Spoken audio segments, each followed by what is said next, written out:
ఒక ఊర్లో మిడిల్ క్లాస్కు చెందిన శారద, అనామిక అనే అత్తాకోడళ్ళు ఉండేవాళ్లు.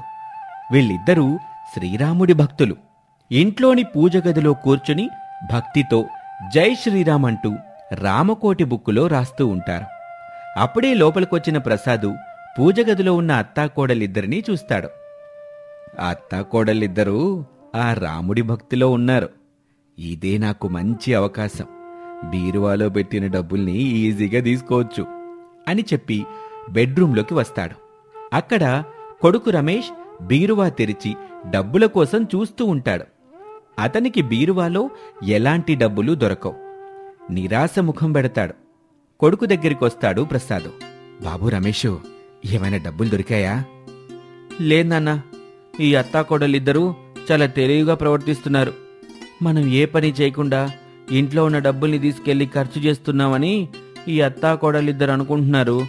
మనకి డబ్బులు కనబడకుండా, ఎక్కడా దొరకకుండా చాలా అంటే చాలా తెలివిగా దాచిపెడుతున్నారు నాన్న. ఇప్పుడేం చేద్దాం బాబు? ఏం చేయాలో నాకు అర్థం కావటం లేదు నాన్న. ఎంతో కొంత తీసుకెళ్లి ఆ భూషణ్కి ఇస్తే ఈరోజు మనల్ని ఏమీ చేయకుండా ప్రాణాలతో వదిలిపెడతాడు. కానీ నాన్న, ఇంట్లో ఈరోజు మనకి ఏమీ దొరకలేదు కదా అని ఈ తండ్రి కొడుకులిద్దరూ మాట్లాడుకుంటూ ఉంటే అత్తాకోడలిద్దరూ వాళ్ళ దగ్గరికొస్తారు. బాబు రమేషు, ఏమైనా డబ్బులు దొరికాయా? లేదమ్మా. ఉంటే ఒక 10,000 ఇవ్వమ్మా, లేదంటే మా ప్రాణాలు పోతాయి.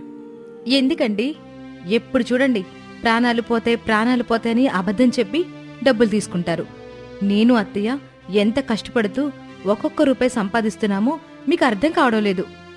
వాళ్ళకి మన బాధలు అర్థమైతే ఇలా ఎందుకు తయారవుతారు కోళ్ళ? మన జాగ్రత్తలో మనం ఉండాలి. మనం అయోధ్యకి వెళ్ళాలని అనుకుంటున్నాం కదా, అందుకోసం ఒక్కొక్క రూపాయి దాచిపెట్టుకుంటున్నాం కదా. అదే శారదా, ఎక్కడ దాచిపెట్టుకుంటున్నారో కూడా చెప్పండి. మీరు దాచిపెట్టే డబ్బులు మాకు చాలా చాలా అవసరం ఇప్పుడు. మీరెంతగా బతిమాలినా మేం చెప్పం. ఆ డబ్బుల్ని ఎక్కడ దాచిపెడుతున్నామో మీరు తెలుసుకోలేరులే అని చెప్పి కోడలు అనామికాని తీసుకుని అత్తగారు శారద అక్కడి నుంచి వెళ్ళిపోతుంది. ఇక టెన్షన్ పడుతూ ప్రసాదు, రమేష్లు మట్టి రోడ్డు మీద నడుస్తూ ఉంటారు. నాన్నా, మనం ఇవ్వాల్సిన డబ్బుల గురించి ఏమైనా ఆలోచన చేశావా? చేస్తూనే ఉన్నాను బాబు, కానీ నాకెట్టాంటి ఐడియాలు రావటం లేదు. ఈరోజు ఆ భూషణ్కి డబ్బులు ఇస్తామని చెప్పాం. ఇవ్వకుండా, అతనికి కనబడకుండా ఇలా తప్పించుకుని తిరుగుతున్నా. అది సరేనన్నా, ఇప్పుడు మనం ఎక్కడికి వెళ్తున్నాం? ఇంకెక్కడికి బాబు, ఊరి చివరున్న ఆ పాడుబడ్డ మట్టిల్లుంది కదా, అక్కడికెళ్ళి అందులో దాక్కుందాం. ఓ రాత్రి వేళ ఊరంతా పడుకున్న తర్వాత ఇంటికొద్దాం. ఇలా ఎన్నాళ్ళు నాన్నా? జల్సాల కోసం మనం చేసిన అప్పుకి సరిపడా డబ్బులు దొరికే వరకు మనకి ఈ పరిస్థితి తప్పదు. నాన్నా, నాకు తెలిసి ఈరోజు మనం డబ్బులు ఇస్తామని ఆ భూషణ్ ఎంత ఆశగా ఎదురు చూస్తూ ఉంటాడో. మనం వెళ్ళి డబ్బులు దొరకలేదని బ్రతిమలాడితే బాగుంటుందేమో కదా నాన్న.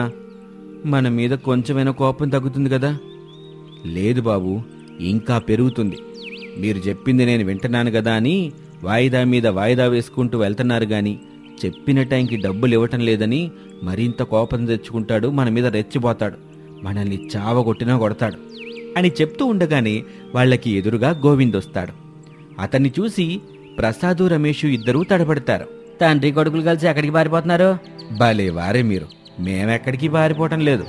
పక్కూర్లో ఈరోజు మాకొక ఆయన డబ్బులు ఇస్తా అని చెప్పాడు, ఆయన కోసమే వెళ్తున్నాం. ఆ డబ్బులే తీసుకొచ్చి భూషణ్ గారికి కడతామని చెప్పాం కదా. మీరేం చెప్పినా వినొద్దని అన్న చెప్పాడు, పదండి అని చెప్పి అక్కడి నుంచి వాళ్ళని తీసుకుని గోవింద్ బయలుదేరతాడు. ఇక అత్త శారద ఇంట్లో ఉన్న కుర్చీలో కూర్చుని డబ్బులు లెక్క చూస్తూ ఉంటుంది. అనామిక అరటిపళ్ళు తీసుకొచ్చి మరొక కుర్చీలో కూర్చుంటుంది. అత్తయ్య, ముందుగా ఈ పళ్ళు తినండి. తింటానుకోళ్ళ, ముందుగా ఈ డబ్బులు లెక్క రాసి పెట్టుకుంటే మళ్ళీ మర్చిపోకుండా ఉంటాను కదా అని చెప్పి డబ్బు లెక్క పెట్టి తన దగ్గర ఉన్న డబ్బాలో వేస్తుంది. అనామిక శారదకి అరటి పండిస్తుంది. ఇద్దరూ కలిసి అరటి పళ్ళు తింటూ ఉంటారు. ఇక కొరడా తీసుకుని ప్రసాదు, రమేష్లని కొడుతూ ఉంటాడు భూషణ్. ఆ దెబ్బలు తట్టుకోలేక రమేషు, ప్రసాదులు బాధపడుతూ కన్నీళ్లు పెట్టుకుంటూ ఉంటారు. చెప్పండ్రా, నా డబ్బులు ఎప్పుడిస్తారో, ఏ విధంగా ఇస్తారో? జల్సాల కోసం నా దగ్గర పెద్ద మొత్తంలో చాలా అప్పు చేశారు మీరు. అయ్యా, ఏదో ఒక విధంగా మీ దగ్గర తీసుకున్న డబ్బులు తిరిగి ఇచ్చేస్తాం. మమ్మల్ని నమ్మండి. అవును భూషణ్ బాబు, మమ్మల్ని నమ్మండి. ఎలా ఇస్తారో అది కూడా చెప్పండ్రా. ఎలా అని చెప్పడం కష్టం బాబు, కానీ ఏదోడు చేసి మీ డబ్బులు మాత్రం మీకు ఇచ్చేస్తాం బాబు. ఇది మాత్రం నిజం. నమ్మకం ఉంటే మమ్మల్ని వదిలిపెట్టండి, లేదంటే ఇట్టాగే కొట్టి చంపేయండి అని చెప్పగానే భూషణ్ ఆలోచనలో పడతాడు. కొట్టడం ఆపేస్తాడు. సరే, రేపటి వరకు టైం ఇస్తున్నాను, వెళ్ళండి అని చెప్పగానే అతి కష్టం మీద ప్రసాదు రమేషు ఇంటివైపు నడుస్తూ ఉంటారు. ఇక మరుసటి రోజు ఉదయాన్నే అత్తాకోడలిద్దరూ నిద్రలేచి తలంటు స్నానం చేసుకుని పూజగదిలో ఉన్న శ్రీరాముడి ముందు కూర్చొని మనసారా పూజించుకుంటూ ఉంటారు. రామయ్య, అయోధ్యలో నిర్మితమైన నీ రామ మందిరానికొచ్చి నీ దర్శనం చేసుకోవాలనుకుంటున్నాం. ఎలాంటి ఆటంకాలు కలగకుండా నువ్వే చూసుకోవాలి రామచంద్ర ప్రభు. అవును రామయ్య తండ్రి, తమరి పేరులోనే మొదటక్షరం కలిసేలాగా మా అబ్బాయికి రమేష్ అని పేరు పెట్టుకున్నాం. నువ్వే మా ఇంటికి దేవుడివి, నువ్వే మా రక్షకుడివి. అత్తయ్య, మనం రోజు రాస్తున్న రామకోటి బుక్ని తీసుకొని ఈ రోజు రాయాల్సిన రామకోటిని మొదలు పెడదామా? అలాగే కోళ్ళ అని చెప్పి అత్తాకోడలిద్దరూ రామకోటి రాయటం మొదలు పెడతారు. ఇక మరోపక్క చెరొక డబ్బుల కట్టని పట్టుకుని సంతోషంగా భూషణ్ ఇంటివైపు నడుస్తూ ఉంటారు ప్రసాదు రమేష్. ఆ అత్తా కోడళ్ళు మనకు తెలియకుండా పూజగదిలో దేవుడి పేరు మీద డబ్బా పెట్టి అందులో ఈ డబ్బులు దాచిపెట్టారా.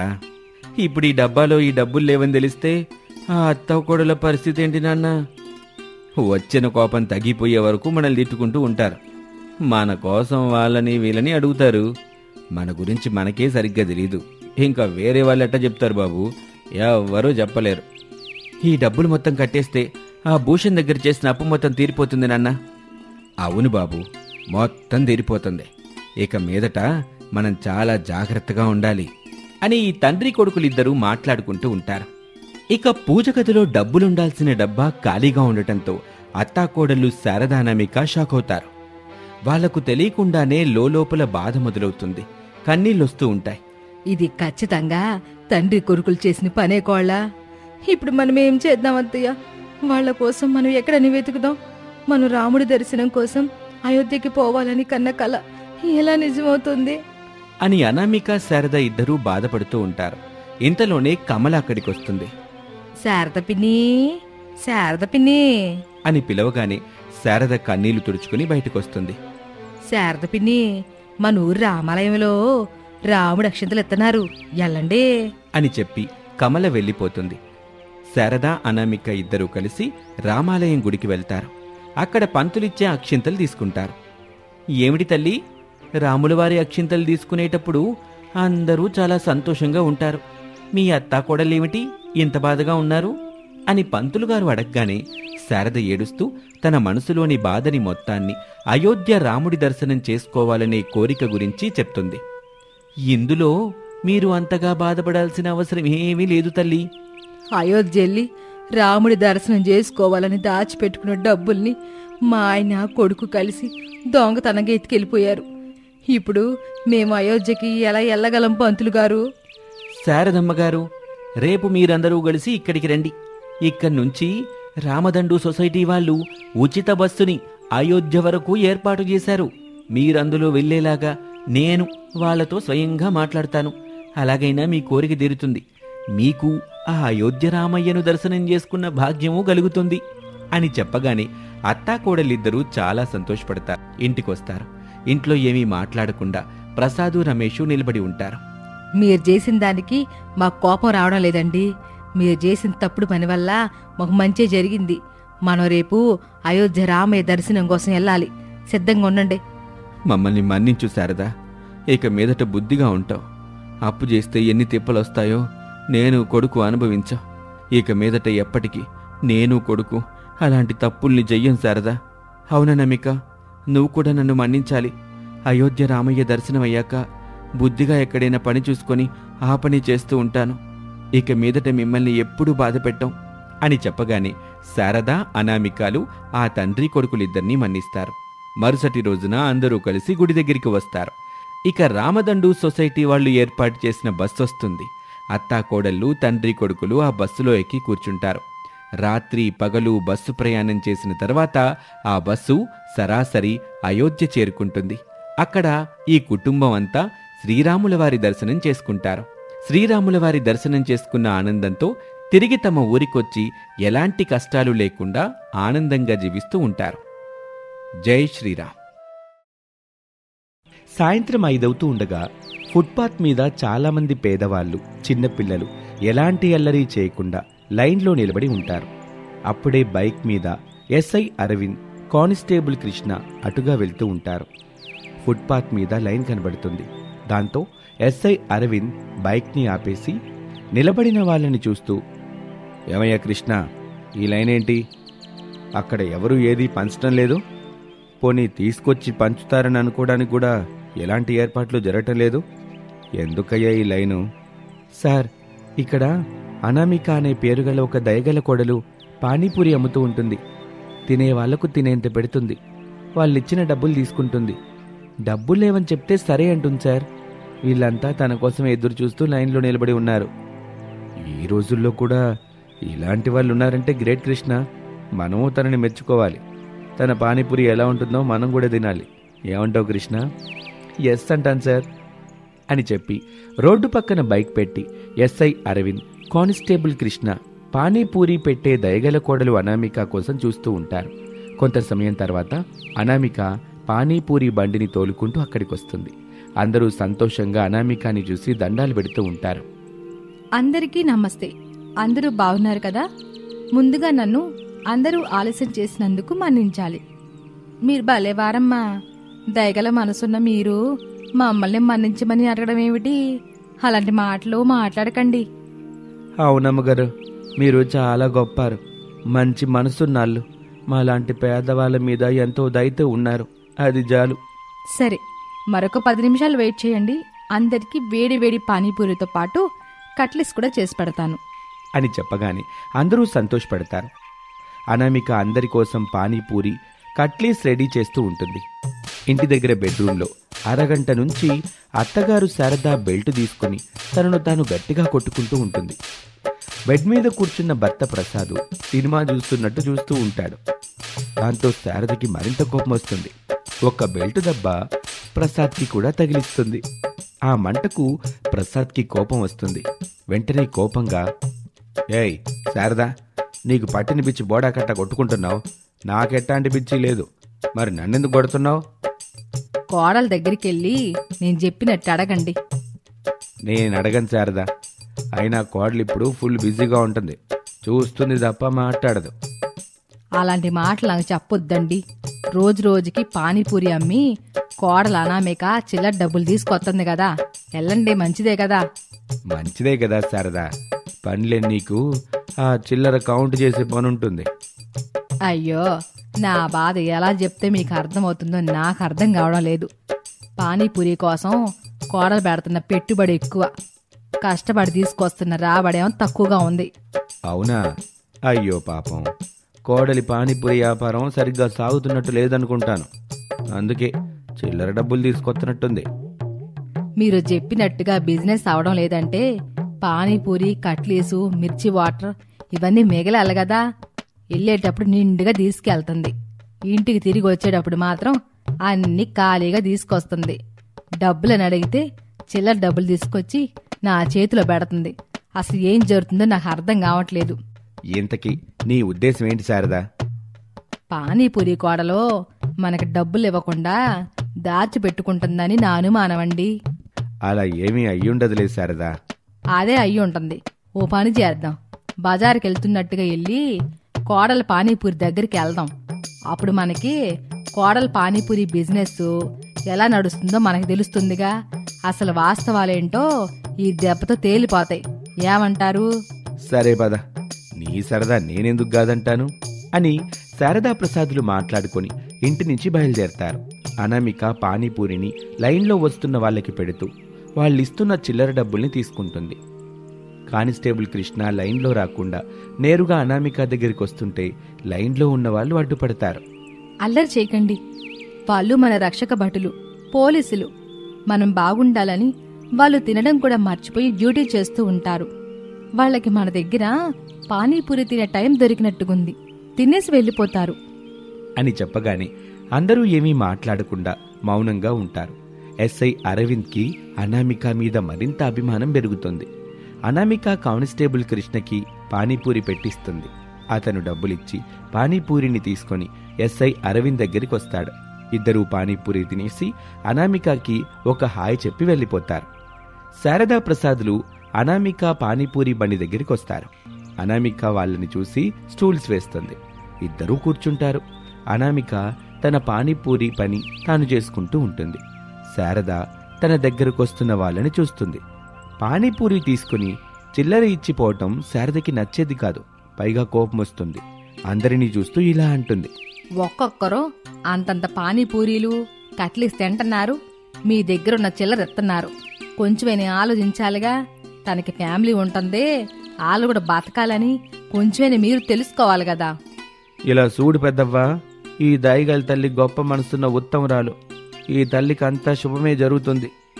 ఏమిటి కోడలా, వాళ్ళు తినే పానీపూరికిచ్చే డబ్బులకి ఏ మాత్రం పొంతం లేదు. ఎలాగైతే ఎలా చెప్పు. అత్తయ్య, దయచేసి మీరు ఇక్కడ ఏం మాట్లాడకండి. ఏవైనా ఉంటే మనం ఇంటి దగ్గరికి వెళ్ళి మాట్లాడుకుందాం. అన్ని విషయాలు మీకు వివరంగా చెప్తాను అని చెప్పగానే శారద ఏమీ మాట్లాడకుండా అక్కడి నుంచి కోపంగా వెళ్ళిపోతుంది. ప్రసాద్ మాత్రం, కోడలా, మీ అత్తయ్య గురించి ఆలోచించు. మాకు నువ్వు చెయ్యాలనుకున్నది ఇప్పుడు చేస్తున్నది పూర్తి చేసుకుని ఇంటికొచ్చేయి అలాగే మావయ్య అని చెప్పగానే ప్రసాద్ అక్కడి నుంచి వెళ్ళిపోతాడు. అనామిక తన దగ్గర పానీపూరి తినాలని వస్తున్న వాళ్ళకి పానీపూరి పెడుతూ ఉంటుంది. ఇక సమయం రాత్రి 10 గంటలవుతుంది. రమేష్ ఆఫీస్ నుంచి అక్కడికి వస్తాడు. రమేష్ బైక్ని, అనామిక పానీపూరి బండిని నెట్టుకుంటూ ప్రేమగా మాట్లాడుకుంటూ ఇంటి వరకు వచ్చేస్తారు. ఇంటి బయట శారద బెల్ట్ పట్టుకుని కోపంగా నిలబడి ఉంటుంది. అది చూసి అనామిక, రమేష్ కంగారు పడిపోతారు. అత్తయ్య, ముందు నేను చెప్పేది వినండి. ఒక రోజున ఇలాగే పానీపూరి పూర్తిగా అమ్మాను. రాత్రి 11 అవుతుండగా వస్తున్నాను. ఒక ఇద్దరు ఆకతాయిలు నన్ను అల్లరి పెడుతున్నారు. ఆ ఫుట్పాత్ మీద పడుకున్న వాళ్ళు నాకు తోడుగా నిలిచారు. అప్పుడు వాళ్ళెళ్ళి ఆ ఆకతాయిలకి బుద్ధి చెప్పారు అత్తయ్య. అవును శారద, ఆ రోజు మనకి కోడలు ఫోన్ చేసింది, కానీ మనమే వెళ్ళలేదు. ఆ రోజు వెళ్ళలేదు, ఈ రోజు కోడల్ని అడగడానికి వీల్లేదు అని చెప్పగానే శారద ఏమీ మాట్లాడకుండా మౌనంగా ఉండటంతో అనామిక, రమేష్ లోపలికి వెళ్ళిపోతారు. అలా రోజులు గడుస్తూ ఉంటాయి. ఒక రోజున డబ్బున్న పెద్దాయన అనామిక పానీపూరి బండి దగ్గరకొచ్చి పానీపూరి తింటాడు. బ్రీఫ్ కేసులో నుంచి డబ్బుల కట్ట తీసి అనామికకిస్తూ, తీసుకోమ్మా. ఇంత డబ్బు నాకెందుకండి? మీరు తిన్న పానీపూరికి 100 రూపాయలైంది. ఆ 100 ఇవ్వండి చాలు. డబ్బులొస్తుంటే వద్దంటావు? నీకు డబ్బు విలువ తెలిసేలా లేదు. నీ నంబర్ చెప్పు, ఫోన్ పే చేస్తాను. పర్వాలేదు సార్, మీరు మళ్ళీ వచ్చినప్పుడు ఇవ్వచ్చు సార్ అని చెప్పగానే ఆ పెద్దాయన ఫోన్ మాట్లాడుతూ అక్కడి నుంచి వెళ్ళిపోతాడు. అలా వెళ్ళిపోతున్నప్పుడు ఒక డబ్బుల కట్ట ఆ బండి దగ్గర పడుతుంది. అది అతను చూసుకోలేదు. ఇక ఆ రోజు రాత్రి అనామిక ఇంటికి బయలుదేరుతూ ఉంటే తనకి ఆ డబ్బుల కట్ట కనిపిస్తుంది. ఆ కట్టని పట్టుకుని చూస్తుంది. తీరా అవి చూస్తే దొంగ నోట్లు. వాటి మీద అన్నింటికి నెంబర్స్ ఒకేలా ఉంటాయి. అది చూసి అనామిక వెంటనే పోలీసులకి ఫోన్ చేస్తుంది. ఎస్ఐ అరవింద్, కృష్ణ అక్కడికి వస్తారు. అనామిక జరిగిన విషయం చెప్తుంది.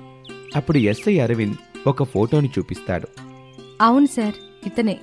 అయితే మనకు వచ్చిన ఇన్ఫర్మేషన్ కరెక్టేనన్నమాట. చూడు తల్లి, అతను ఎటు వెళ్ళాడో చూసారా? చూశాను సార్, ఫోన్ మాట్లాడుకుంటూ అదిగోండి అలా వెళ్ళిపోయాడు అని చెప్పగానే ఎస్ఐ అరవింద్, కానిస్టేబుల్ కృష్ణ అలా ముందుకు వెళ్ళిపోతారు. అప్పుడు వాళ్ళకి ఒక పాడుబడిన బంగ్లా కనిపిస్తుంది. అక్కడ ఆ పెద్దాయన, మరొక వ్యక్తి ఉంటారు. దొంగ నోట్లని లెక్కబెడుతూ ఉంటారు. ఎస్ఐ అరవింద్, కానిస్టేబుల్ కృష్ణ ఇద్దరు ఆ ఇద్దరితో ఫైట్ చేసి వాళ్ళని పట్టుకుని సంఖ్యలు వేసి తీసుకుని వెళ్ళిపోతారు. ఇక మరుసటి రోజు సాయంత్రం పూట ఎస్ఐ అరవింద్, కానిస్టేబుల్ కృష్ణ ఇద్దరు ఒక డబ్బున్న సంచి పట్టుకుని అనామిక కోసం ఎదురు చూస్తూ ఉంటారు. ఇక అనామిక అప్పుడే పానీపూరి బండి తీసుకుని అక్కడికొస్తుంది. దొంగ నోట్ల ముఠాని పట్టించినందుకు ప్రభుత్వం మీకు అందిస్తున్న డబ్బిది, తీసుకోండి అని చెప్పగానే అనామిక సంతోషపడుతూ ఆ డబ్బు తీసుకుంటుంది. ఈ డబ్బుతో ఏం చేస్తారో తెలుసుకోవచ్చా? తప్పకుండా సార్. ఇలా చూడండి, ఈ పేదవాళ్ళు ఉన్నది తిని రోడ్ల మీద పడుకుంటూ ఉంటారు. చలికి, వానకి, ఎండకి. ఇబ్బందులు పడుతూ ఉంటారు. వీళ్ళ కోసం ఒక ఆశ్రమం ఏదైనా కట్టాలి అనుకుంటున్నాను సార్. అని చెప్పగానే అక్కడున్న వాళ్ళందరూ చప్పట్లు కొడతారు. అనామిక అనుకున్నట్టుగా ఒకచోట స్థలం తీసుకుని ఒక ఆశ్రమం పెడుతుంది. పేదవాళ్ళు అక్కడే ఉంటారు. తన కోడలి దయాగుణానికి శారద మురిసిపోతుంది. ఇక అప్పటినుంచి అనామిక పానీపూరి మీద వచ్చే చిల్లర డబ్బుల గురించి అడగటం కానీ ఆలోచించటం కానీ మానేసి పూర్తిగా ఆశ్రమం బాధ్యతలు చూసుకుంటూ కోడలితో కలిసి సంతోషంగా జీవిస్తూ ఉంటుంది. ఇది వాల్టి కథ. మరొక ఆసక్తికర కథలో మళ్ళీ కలుద్దాం. అంతవరకు సెలవు. నమస్తే.